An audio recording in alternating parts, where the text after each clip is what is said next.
अमरावतीमध्ये जी दुर्दैवी घटना, शोक व्यक्त करणारी घटना त्या ठिकाणी झालेली आहे। या घटनेची उच्चस्तरीय चौकशी करण्याचे आदेश माननीय मुख्यमंत्री महोदयांनी दिले आहे। लवकरच आरोग्यमंत्री प्रकाश आंबेडकर, आरोग्य सचिव निपुण विनायक, आरोग्य राज्यमंत्री मेघना बोर्डीकरजी या घटनास्थळी जात आहे। 6 बालकांना तर आम्ही प्रायव्हेट हॉस्पिटलला शिफ्ट केला आहे। 36 बालकं बचावली आहे। प्रशासनाने खूप त्या ठिकाणी 3:30 वाजतापासून आम्ही प्रयत्न केले आहे। मी स्वतः या घटनेला 5 वाजतापासून मॉनिटर करतो आहे। या घटनेमध्ये जे 3 बालकं दगावली आहे, खरं तर हे फार दुर्दैवी आहे। त्यांचा जीव परत आणता येत नाही, पण त्या परिवाराला 5 लाख रुपयाची प्रत्येक परिवाराला मदत देण्याची घोषणा माननीय मुख्यमंत्री महोदयांनी केली आहे। आणि 6 बालकं जे प्रायव्हेट हॉस्पिटलला आहे त्यांची पूर्ण व्यवस्था आम्ही करणार आहोत। खरं तर ही घटना जी घडली आहे ती चौकशी आणि ती पुढे येईल, पण काही त्या ठिकाणी तांत्रिक चुकामुळं किंवा एखाद्या अग्निशामक व्यवस्थेमध्ये झालेल्या बिघाडामुळं किंवा चुकामुळं आज ते काही योग्य होणार नाही। सायंकाळपर्यंत रिपोर्ट येईल, पण त्यावर मात्र नंतर भाष्य करू। पण मला असं वाटतं अशा घटना पुन्हा या राज्यामध्ये किंवा अमरावतीमध्ये, नागपूरमध्ये होऊ नये याची आम्ही काळजी घेतो आहे। तसं नागपूरमध्ये गोधनीमध्ये एक MJPचं पाणी पुरवठाची जी त्या ठिकाणी योजना आहे, तिथे जो एक सिलेंडर आहे ते सिलेंडर लीक झाल्यामुळं त्या ठिकाणी असलेल्या लोकांना 4-5 लोकांना आम्ही या ठिकाणी जे थोडा त्या गॅस गळतीमुळं थोडा त्यांना श्वसनाचा त्रास झाला होता, त्यांना ॲडमिट केला आहे, प्रायव्हेट हॉस्पिटलला ॲडमिट केला आहे। सॅच्युरेशन 98 आहे, एकाचं फक्त 88 आहे, पण ते सर्व धोक्याच्या बाहेर आहे। एक स्टोरेज असलेलं MJPच्या त्या स्टोरेज गोडाऊनमधलं ज्या ठिकाणी हा प्लांट आहे तिथलं एक सिलेंडर लीक झालं होतं, त्यामुळे ही घटना घडली होती। ती कंट्रोलमध्ये आहे, तिथे कोणताही जीवहानी झाली नाही। या दोन्ही घटनाची आम्ही चौकशी करून त्या ठिकाणी अंतिम मग आपण जनतेसमोर आणू आणि निश्चितपणे ज्यांच्या चुकामुळे हे झालं असेल त्यावर कडक कारवाई शासन करेल।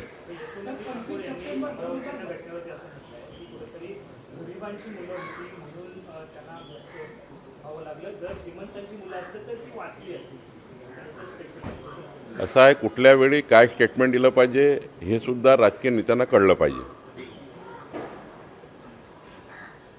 त्या स्वतः तिथे पालकमंत्री होत्या, त्यांनी सुद्धा हा विचार केला पाहिजे की अशा घटनातून कुठलंही राजकारण होऊ शकत नाही। चौकशी आणि ते दोषी आहे त्यांना कडक शिक्षा झाली पाहिजे, पण ते गरिबाचे मुलं होते म्हणून ते असं झालं तसं झालं हे काही म्हणणे योग्य नाही। गरीब श्रीमंतीचा वाद येत नाही। एकाच ठिकाणी सर्व बालकं होते, 36 बालकं त्या ठिकाणी वाचवल्या गेले आहे। 6 थोडे त्या ठिकाणी अजून त्यात फार चिंता करायची गरज नाही, पण तातडीनं 6 प्रायव्हेट हॉस्पिटलमध्ये नेले आहेत। त्यामुळे हे म्हणणं योग्य नाही की गरीब श्रीमंती, अशा वेळी असे वाक्यही सोबत नाही आणि असं बोलणं योग्य नाही। तेच सांगतो ना, कशावेळी काय राजकारण केलं पाहिजे हे समजलं पाहिजे ना। प्रत्येक वेळी राजकारणातून तुम्ही मुख्यमंत्र्यांना टार्गेट करणे, सरकारला टार्गेट करणे, हां हे मात्र खरं आहे की दोषीमध्ये कारवाई झाली पाहिजे, काही कडक कारवाई झाली पाहिजे, कोणालाही सोडू नये, सोडलंच नाही पाहिजे। पण याचा अर्थ असा आहे की इन्फ्रामॅन हे ते कुठल्या घटनेत काय कुठलं राजकारण करताय तुम्ही? तिथे मुलांना पाहायला गेले, घटनेची दखल घ्यायला गेले की राजकारण करायला गेले, हा या ठिकाणी प्रश्न आहे।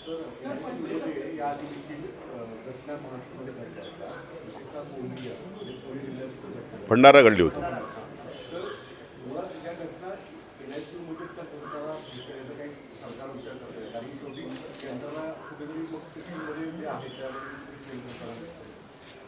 हेच सांगतो की जिथे फायर एक्सटिंग्विशर असतात किंवा तिथे फायरचे सिलेंडर असतात याचं योग्य मेंटेनन्स झालं की नाही, त्यामध्ये जे वॉल्स असतात वर लावलेले, जे वायू गळती झाल्याबरोबर ते वॉल सुरू होतात, ते वॉल का सुरू झाले नाही, जे आपण छताला लावतो पाण्याचे फवारे, कारण त्यांचा जसा स्मेल गेला तसं ते सुरू होतात.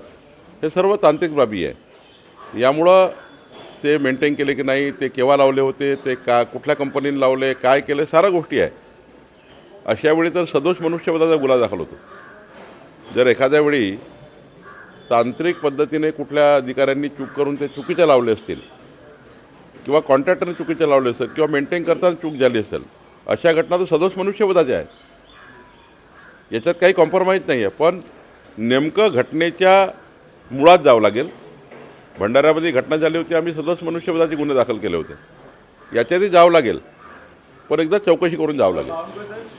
2022ला ज्या रुग्णालयामध्ये ही घटना घडली त्याच रुग्णालयामध्ये पुन्हा ही घटना घडते आणि सेम त्याच पद्धतीचा स्फोट झाला होता व्हेंटिलेटरचा आणि आताही तो स्फोट झालेला आहे आणि तेच टेंडर त्याला दिलं होतं अशी देखील माहिती नाही. भंडारा घटना वेगळी आहे. अमरावतीमध्ये त्याच सप्टेंबर 2022 घटना घडली होती. त्यावेळी एक बालक मरण पावला होता, 2-3 लोक जखमी झाले होते.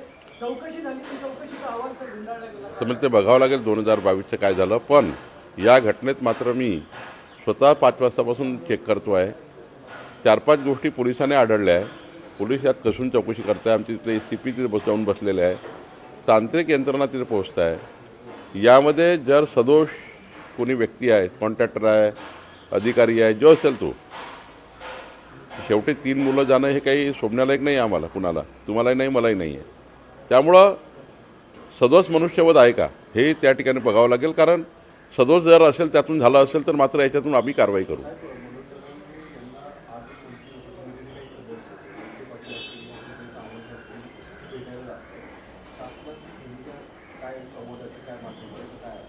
माननीय विखे पाटील यांच्या अध्यक्षतेखाली कॅबिनेट सब कमिटी आहे, ते योग्य विचार करतील. बरं, ओबीसी समाजाकडून देखील 1 तारखेला पुन्हा मोर्चा आहे, तो काढण्यात येतो आहे. अखेर पुन्हा हा मोर्चा काढण्यात नाही. मोर्चा काढण्याचे, आंदोलन करण्याचे सर्वांना लोकशाही पद्धतीने अधिकार आहे. त्यांच्या मागण्या ते मागतील. शेवटी संविधानाने प्रत्येकांना आपापले अधिकार दिलेले आहेत आणि त्यामुळं त्यांचं काही ओबीसी संघटनाचं म्हणणं असेल तर माझी कॅबिनेट सब कमिटी आहे, मी ऐकून घेईल. पण अजून तरी कुणाकडनं मला हे आलं नाही. मागच्या वेळी आले होते 4-5 निवेदन, स्वतः हाकेला मी बोललो होतं कॅबिनेट सब कमिटीमध्ये. अजूनही काही ओबीसी संघटनांनी मला या ठिकाणी कॅबिनेट सब कमिटीचे 2-3 निवेदन आले आहेत. माझ्याकडे 2-3 निवेदन आले आहे. मी कॅबिनेट सब कमिटी घेणार आहे. कॅबिनेट सब कमिटीसमोर त्यांना बोलवणार आहे. पण अजून काही निवेदन त्यांनी दिले तर मी सुद्धा कॅबिनेट सब कमिटी समोर या सर्व निवेदनकर्त्यांना बोलवून शासन म्हणून त्यांचं म्हणणं ऐकून घेणे जी जबाबदारी आहे गव्हर्नमेंटची, ती आम्ही पार पाडणार आहे. एकडे विखे पाटील साहेब मराठा समाजाच्या लोकांचं म्हणणं ऐकून घेतील. मी या ठिकाणी ओबीसी संघटनांचं म्हणणं ऐकून घेईल. कारण या महाराष्ट्रातल्या 353 जातीचा, 18 पगड जातीचा ओबीसी समाज, त्यांच्या वेगवेगळ्या समस्या आहेत. प्रत्येक समाजाची परिस्थिती वेगवेगळी आहे आणि त्यामुळे त्यांचंही म्हणणं ऐकून घेणं आवश्यक आहे. मागच्या वेळी कुंभार समाज आणि वडार समाजाचं म्हणणं ऐकून घेतलं. आता या ठिकाणी मला 7 निवेदन पुन्हा आले आहेत, त्यांचंही म्हणणं ऐकून घेणार आहे. आणि ते म्हणणंच ऐकायचं नाही, निर्णय करावे लागतील. ते निर्णय आम्ही करणार आहे. काहीचं म्हणणं असं आहे की आम्हाला ओबीसी समाजाला त्या ठिकाणी जी काही आकडेवारी आमची आहे त्या हिशोबाने आम्हाला राज्याचं अनुदान मिळत नाही, अशी मागणी आहे. अशा वेगवेगळ्या मागण्या आहेत, त्या पूर्ण करण्याचा विचार आमचा आहे. पुण्यामध्ये ज्या पद्धतीने राहुल गांधी यांनी विद्यार्थ्यांसोबत संवाद साधला, तसाच नागपूरमध्ये नोव्हेंबर एंडिंग किंवा डिसेंबर अशा वेळी हा कार्यक्रम जो आहे तो आयोजित करण्यात येणार आहे अशी माहिती समजते. काँग्रेस पार्टी जी पद गेली आहे देशामधून आणि काँग्रेस पार्टीचा जनाधार खसकला आहे. हा जनाधार अशा कार्यक्रमाच्या माध्यमातून पक्षीय राजकारण कसं होईल किंवा पक्षाला या ठिकाणी कसं वाचवता येईल आणि पक्षाला वाचवताना युवकाचा वापर कसा करता येईल, याचा हा प्रयत्न राहुल गांधीचा आहे. माननीय मुख्यमंत्री देवेंद्र फडणवीसजींनी जे काही काल संवाद केला तो दिशा देणारा होता. विकसित महाराष्ट्र, विकसित भारताची नवी दिशा देणारा त्या ठिकाणी त्यांनी प्रयत्न केला. पण राहुल गांधीचा प्रयत्न हा राजकीय आहे. त्यांना यातून राजकारण करायचं आहे, आपला पक्ष मजबूत करायचा आहे.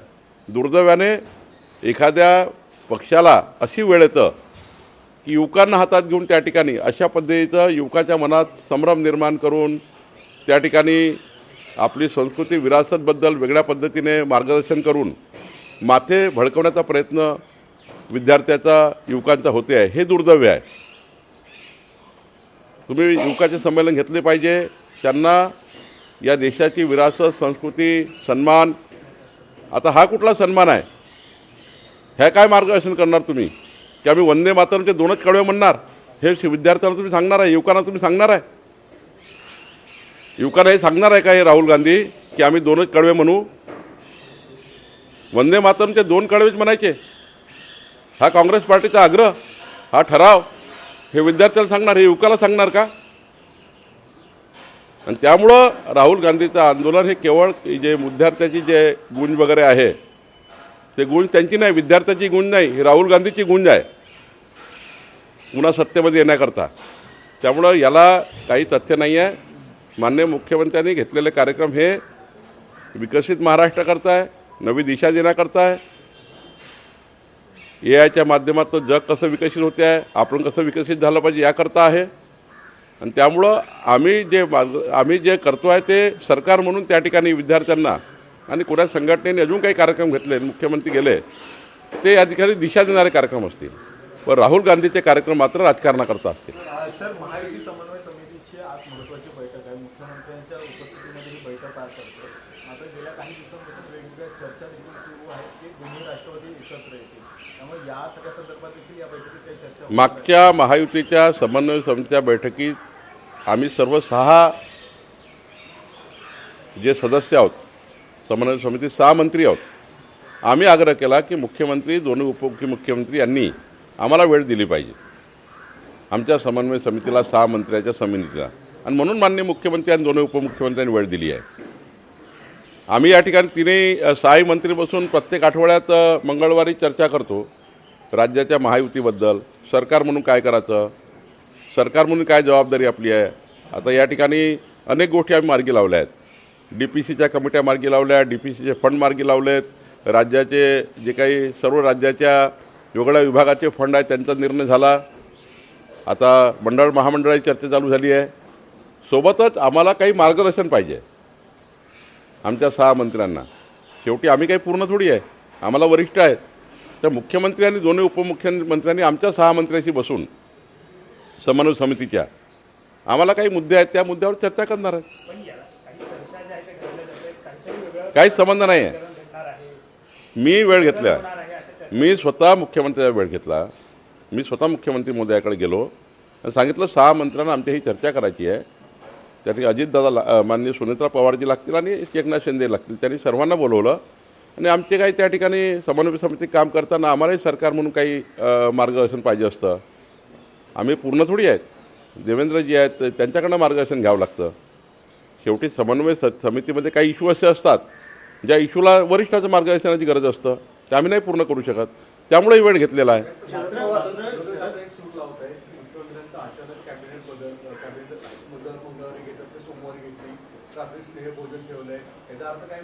मंगळवार, बुधवार सलग त्यांना प्रवास आहे मुख्यमंत्र्यांना. सोमवारी कॅबिनेट घेतली आणि मुख्यमंत्र्यांनी आपल्या कार्यक्रमाच्या रचनेत व्यवस्थित त्या ठिकाणी जर कॅबिनेट घेत त्याला काय. आणि मी सांगतो आहे, आम्ही 6 मंत्र्यांनी मुख्यमंत्र्याची वेळ घेतली आहे, दोन्ही उपमुख्यमंत्र्यांची वेळ घेतली. काही समन्वय समितीमध्ये असे इश्यू आले ज्यामध्ये आम्ही मार्ग काढू शकलो नाही. त्यामध्ये मुख्यमंत्री आणि दोन्ही उपमुख्यमंत्र्याला आम्ही 2-3 विषय चर्चा करणार आहे आणि त्यातनीही बैठक लावलेली आहे. मागच्याच मंगळवारी बैठक लागली, तशी मंगळवारीच होती उद्या, पण कॅबिनेट आज आल्यामुळे आम्ही आज केली आहे.